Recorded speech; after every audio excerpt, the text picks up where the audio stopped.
या प्रेमानंदी महाराज हों, आखिर ये लोग इस स्तर तक क्यों पहुंचे?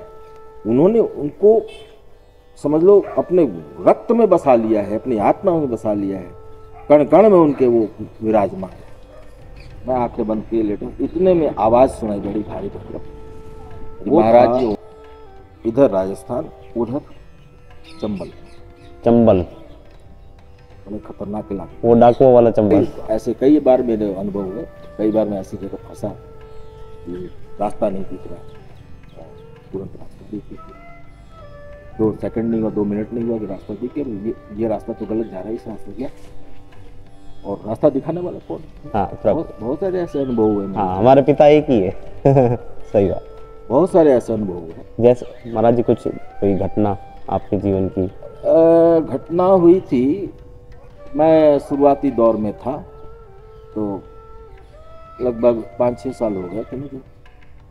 5-6 साल वर्ष हो गए थे? हाँ, देख लिए हुए। तो उस समय मैं भ्रमण करता था। हाँ जी। और भ्रमण करते करते मैं पहुंच गया कोटा, राजस्थान। तो वहाँ एक भंडारा था, हमारे गुरु भाई लगते नरसिंह गिरी महाराज। हाँ जी। उनके यहाँ भंडारा था, करीब 1.5-2 महीने वहाँ रुका, वो जाने भी नहीं दे रहे थे, तू यही रह, तू जा तक। जी मैम। लेकिन खैर जहाँ का लिखा होता है ना, वहाँ जो बुलाते वहीं भेजते।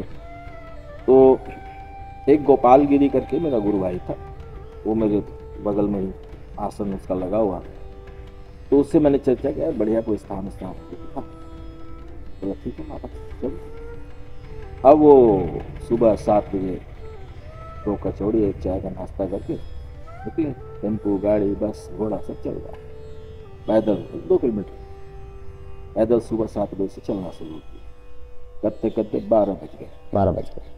2 किलोमीटर किया, 8-10 किलोमीटर लप गए हम लोग। हालत बुरी होने लगी, कभी आदमी इतना चला हो, लेकिन वो चलता जा रहा। खेत खलियान में उसी में से वो कच्चे गाजर और मूली और मेथी के साग खा रहा है, मेरे को भी कह रहा है। तो खैर 1 आध गाजर मैंने भी खा लिया।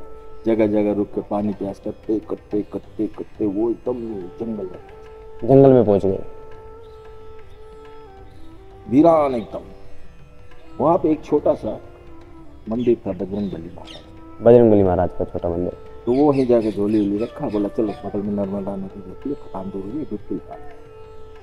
वो था इधर राजस्थान, उधर चंबल। बड़े खतरनाक इलाके, वो डाकुओं वाला चंबल। यार उस समय तो प्रकृति कम हो गई। मैं पहुंच गया, नहा के आया, तो मैं थका आ रहा था, मैंने अपनी चादर निकाली, बैठ गया। वो अपना बजरंगबली के पास चले गए, जो भी करना था। मैं आंखें बंद किए लेटा, इतने में आवाज सुनाई बड़ी भारी भरकम कि महाराज जी ओम नमो नारायण। ये नई आवाज थी, मैं उठ के देखा, मतलब किसी व्यक्ति ने लगाई? हाँ, किसी अलग व्यक्ति ने। मैं यही सोच रहा था कि अब इस वीराने में कहाँ से भोजन आएगा, कहाँ से, तो ये दिमाग में अभी गृहस्थी वाला कीड़ा खत्म नहीं हुआ था, कहाँ से भोजन आएगा। अरे भरोसा रखो ना, वो करेगा इंतजाम कहीं से।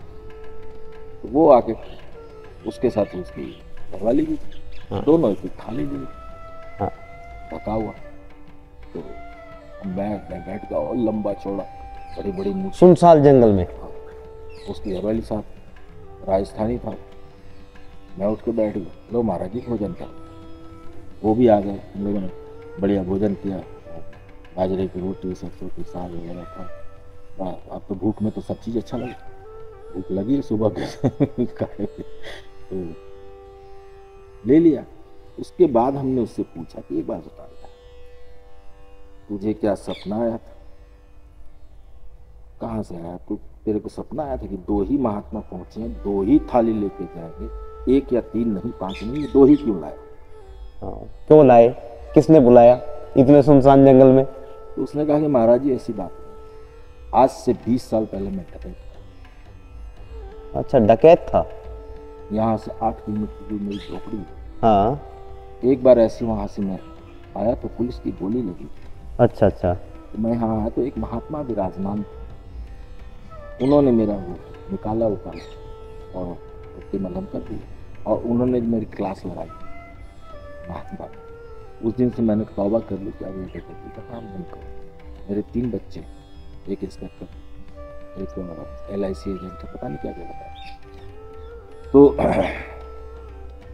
उस दिन के बाद से मेरा हृदय परिवर्तन हुआ, और मैं प्रतिदिन शाम को हम दोनों अपने लिए भोजन लाते हैं। हम लोग अपने भोजन अपने लिए थाली लाते हैं, यहाँ शाम को आते हैं और मंदिर की धुलाई लेकर के धूप बत्ती करके शाम को यहीं रुक जाते हैं, रात में ही विराजते हैं, शयन करते हैं। फिर सुबह अपना फ्रेश होकर नर्मदा जी में नहा के उन्हें धुलाई ला करके बजरंग की सेवा करके फिर हम अपने घर में से इस झोपड़ी का थोड़ी सी जमीन में कुछ थोड़ा बहुत उगा लेते हैं, इससे हमारे जीवन चले। अच्छा है, भोजन कर ली, उसके बाद थाली ले लेते। हम लोग आज तो हम यहाँ विराजमान, कहाँ विराजेगा आप? महाराज जी कोई बात नहीं, गर्मी का दिन है, इतना बड़ा जगह हमारा ही तो आराम से कहीं विराजेगा। तो एक तो उदाहरण ये ऐसा हुआ। बहुत बार ऐसे किस्से हुए जो साधु वेश में आने के बाद हम लोगों को कई बार ऐसे। गृहस्थी की बात क्या है, ठीक है, वो पूजा पाठ करेगा, घंटा 2 घंटा करेगा, उसका लावणी करने जाना है देखना है? हमारे साथ हुआ है। हमें बस इतना है, देवता को स्नान कराना है, यार देवता काई जमे साफ सफाई करनी, यार उनका श्रृंगार रह रहा है, श्रृंगार करना है, यार उनको तिलक नहीं हुआ करना है, अरे उनका भोग नहीं लगा, भोग लगाना है। हमारी टेंशन नहीं पाएगा। हम माँ बाप के बारे में सोचेंगे तो माँ बाप स्वतः हमारा ख्याल रखेगा। जी महाराज, हमें किसी से कहने की जरूरत नहीं, वो वही कर देता है। आप भी आए होने की मर्जी से आए, जा बाबा जी के पास एक्सपीरियंस ले लो। जी महाराज जी, बस सेवा समाप्त। महाराज जी बहुत अच्छी बातें बताई आपने, और मतलब मैं क्या कहूँ कि मैं मिलना चाहता हूँ, मेरे हृदय में जो है अंदर से आता है कि जाके संत महात्माओं के जो है दर्शन किए जाए। क्योंकि महाराज जी बचपन से मेरे साथ ऐसा है कि मैं सांसारिक होते हुए भी एक डोर है, जैसे कि जो पतंग उड़ाते हैं तो ऐसे ऐसे नहीं खींचते हैं, झटके लगते हैं, उस हिसाब से मेरे साथ होता है। आप कह रहे हो कि मैं कर रहा हूँ, नहीं आप कुछ नहीं कर रहे। ये आप कह रहे हो ना कि मेरे अंदर ये होता है, मैं ये करता हूँ या मैं करना चाहता हूँ, आप कुछ नहीं कर रहे। जी महाराज, वो करवा रहे, वो कर आपके जैसे हजारों घूम रहे, करोड़ों घूम रहे, उनके साथ क्यों नहीं हो रहा, आप ही के साथ क्यों हो रहा? इसका मतलब वो चाहता है, वो चाहता है कि तुम हमारे करीब आओ। कोई जरूरी नहीं कि तुम्हें सब निष्ठा होगा या तुम्हारे सामने भगवान ना, कुछ ऐसी अनहोनी चीजें होंगी जो आप सोचे भी नहीं थे। वो भगवान का प्रसाद है, उनका प्रसाद। और सबसे बड़ी चीज है, इनको अपने दिल में उतारा जाता है। जब तक आप हृदय में नहीं उतारोगे, बाहर ही बाहर खाली करते रहोगे, तो वो भी देख रहा है कि ये बाहर बाहर का है, भीतर भीतर का है। तो जिसने भीतर में समा लिया पहुंच गया उनके करीब। जी महाराज। अब एक बात सर, राम राम, एक माँ ने 3 बच्चों को जन्म दिया। जी महाराज। तीनों बड़े हुए, एक बढ़िया नौकरी में लग गया, अपनी शादी हो गई, अपने बच्चों के साथ अपने परिवार में रहता है। जी महाराज। गाय भी गए, साल में 2 साल में आया। एक बच्चा जो है वो दिन भर आवारागर्दी करता है, मटरगस्ती करता है। और तीसरा बच्चा जो है वो भगवान की शरणागत, पूजा पाठ करना, ये करना, और जो भी कमाता है वो लाके अपनी माँ की झोली में दे देता है। ये मैया, ये 10,000 रुपये कमाया मैंने, और खर्चा तेरे घर चलाना, तेरे शादी उसकी दे दी, लेकिन माँ के हाथों में सौंपा है। ठीक है, अब ये बताइए आप, एक ही कोख से जन्मे हुए 3 बालकों में सबसे ज्यादा मान सम्मान प्यार किसको मिलेगा? जो माता जी की झोली में सब कुछ सौंपता है स्वाभाविक। और भगवान का नाम लेता है। जब वो एक कोख से जन्मे, वो अपने खून में वो फर्क कर सकती है, तो भगवान तो आपके हर कर्म को, सत्य का। तो जीवन को ऐसे जियो, आज हम बुढ़े हो गए, कल आप भी बुढ़े हो गए। बुढ़ापा आते आते उनके इतने करीब चले जाओ ना कि बुढ़ापे में तुम्हें तकलीफ ही नहीं होगी। सारा कुछ अपने आप ऑटोमेटिक होता रहेगा, अपने आप होता रहेगा।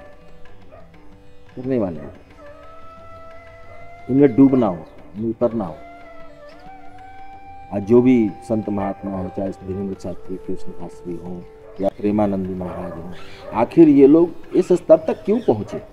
उन्होंने उनको समझ लो अपने रक्त में बसा लिया है, अपनी आत्मा में बसा लिया है, कण कण में उनके वो विराजमान है। वो स्वतः नहीं कर रहे, हमारे आपकी तरह उन्होंने भी काया पाई। प्रेमानंद जी महाराज। मैं आपके मोहनदास महाराज का भी किस्से सुनता हूँ, तो क्या मैं मोहनदास नहीं बन सकता? प्रयास तो करो भाई। उन्होंने जो कर्म किया मोहनदास महाराज, उसका फल मिला कि आज उनकी समाधि पूजी जा रही। जी महाराज जी। समाधि पूजी जा रही, तो अपने आप को ऐसा बनाओ कि शरीर पूरा हो तो जो आपके भक्तगण हैं उनकी आंसुओं की धारा न रुके। जी महाराज। ऐसा बनाओ, जीवन को ऐसे जियो। मरना तो सभी को, हम भी जाएंगे, आप भी जाएंगे, संसार नश्वर है तो जाना है। तो कुछ ऐसा देखो, शरीर अमर नहीं होता। जी महाराज।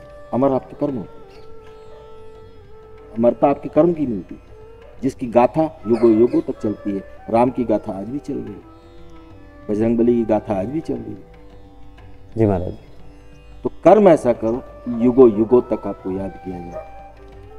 जाने वाले को आपकी पीठ पीछे, मुंह पर तारीफ करना अलग बात है भाई, डर के या पीठ पीछे लोग आपकी तारीफ कर रहे हैं, या कर्म की महानता है। जी महाराज। और ये सब करवाने वाले वो, जब आप सोचोगे उस विषय पे, करोगे, हमने शुरू में ही कहा था कि जैसी आपकी सोच होगी वैसे आपके कर्म होंगे, और जब कर्म सही होंगे तो आपको 100 में 100 देने वाला बैठा है। सत्य महाराज। उनमें तो साधारण जीवन जीना, कोई हाई फाई जीवन भी नहीं जीना। हाँ, ज़रूरतें हैं तो करना पड़ेगा। बाइक बिना काम भी नहीं होता तो बाइक भी रखनी पड़ती है। ठीक है, आजकल का ज़माना ही ऐसा हो गया है। और सुनाइए, और बस महापुर बस महाराज जी संतुष्ट हुए कि नहीं महाराज जी? हाँ, आपसे बिल्कुल संतुष्टि मिली है, लेकिन महाराज जी ये संतुष्टि मतलब स्थिर क्यों नहीं है? स्थिर क्यों नहीं है? अभी उस स्टेज में नहीं आएगा।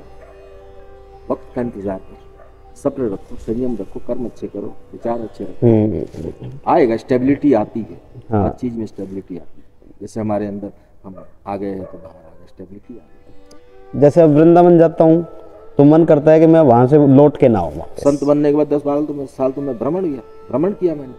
कभी गुजरात में रहा, कभी मथुरा में रहा, तो कभी राजस्थान में रहा, कभी कहीं रहा, कभी महाराष्ट्र में जाकर रहा, वहाँ 6 महीने बिताया। लेकिन क्या है कि हर जगह असंतुष्टि खींचने वाली है कि तू बेटे ऐसे खींचते खींचते यहाँ पे लाकर पटक दिया। अब पता नहीं जब तक है यहाँ पर कब तक रखेंगे, जब तक दाना पानी है लोग रखेंगे, हमको अपने पास रखेंगे।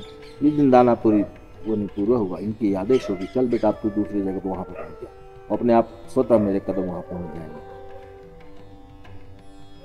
संत तो इनके आदेश से चलता है।